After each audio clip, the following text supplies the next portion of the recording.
एक बार एक संत होते हैं, संत मदन मोहन मालवीय जी। बहुत बड़े और पहुंचे हुए संत हैं। तो वो एक बार किसी काम से काशी जाते हैं। तो काशी में जब उनका वो काम खत्म हो जाता है तो वो सोचते हैं कि चलो संगम स्नान कर लिया जाए। तो वो अपने एक पंडा के पास जाते हैं जो कि पुरखों से उनकी पीढ़ी के पंडा रहते हुए आए हैं। तो वो जाकर कहते हैं कि भाई तुम्हारी पीढ़ी हमारी पीढ़ी के शुरू से ही पंडा रहते हुए आए हो, तो हमारे जो संकल्प मंत्र है वो आप पढ़ोगे। तो पंडा कहता है कि ठीक है, हम पढ़ेंगे संकल्प मंत्र।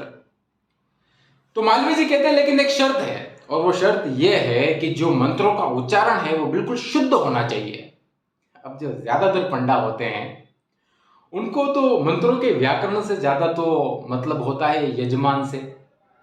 फिर भी पंडा ने कह दिया हाँ चलो ठीक है हम पढ़ेंगे। पंडा ने सोचा कि चलो आगे चलकर तो भूल ही जाएंगे, कौन सा इनको याद रहेगा। जाते आगे बढ़ते हैं, जैसे नाव में बैठते हैं मालवीय जी वापस कहते हैं याद है ना शुद्ध मंत्रों का उच्चारण होना चाहिए। कहता हाँ ठीक है। सोचता है कि चलो संगम तक पहुंचते पहुंचते तो भूल ही जाएंगे। नाव चली, अब संगम पर पहुंच गए, अब बस स्नान करने की देरी है। और मालवीय जी वापस कहते हैं याद है ना शुद्ध मंत्रों का उच्चारण होना चाहिए। अब वो पंडा सोचता है कि यार ये कौन सी मुसीबत आ गई। वो हाथ जोड़ता है और मालवीय जी से कहता है कि मालवीय जी बताए हम कहाँ खड़े हैं। मालवीय जी कहते हैं कि हम तो संगम पर खड़े हैं। किस किस का संगम है। मालवीय जी कहते हैं कि गंगा जमुना और सरस्वती का संगम है।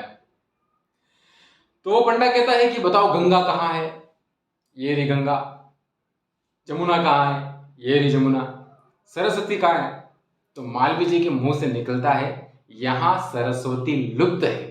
तो वो पंडा कहता है जहां सरस्वती ही लुप्त है वहां पर आप शुद्ध मंत्रों के उच्चारण की उम्मीद कैसे कर सकते हैं। तो बस कहने का मतलब यही है कि पहली बात हमें किसी से उम्मीद नहीं रखनी चाहिए, लेकिन फिर भी अगर आप किसी से उम्मीद रखते हो तो आपको ये बात ध्यान में होनी चाहिए कि इंसान अच्छा और बुरा होता है। मतलब कि अच्छा या बुरा नहीं होता है, अच्छा और बुरा, मतलब कि दोनों स्वभाव इंसान के अपने अंदर ही होते हैं। कौन सा कब उनका पहलू पलट कर ऊपर आ जाए ये हमें नहीं पता, तो इस बात को ध्यान में रखें। दूसरी बात ये कि किसी किसी की फितरत में ही चोर होता है। आपने वो कहानी सुनी होगी फितरती चोर। फितरती चोर मतलब कि बहुत अच्छी कहानी है, हम भी कभी कवर करेंगे, लेकिन अभी के लिए ये आप समझ लो कि एक चोर होता है। उस चोर के पास स्टार्टिंग में कुछ नहीं होता है, फिर उसके पास बहुत कुछ आ जाता है, लेकिन फिर भी वो चोरी ही करता है क्योंकि उसका वो स्वभाव है।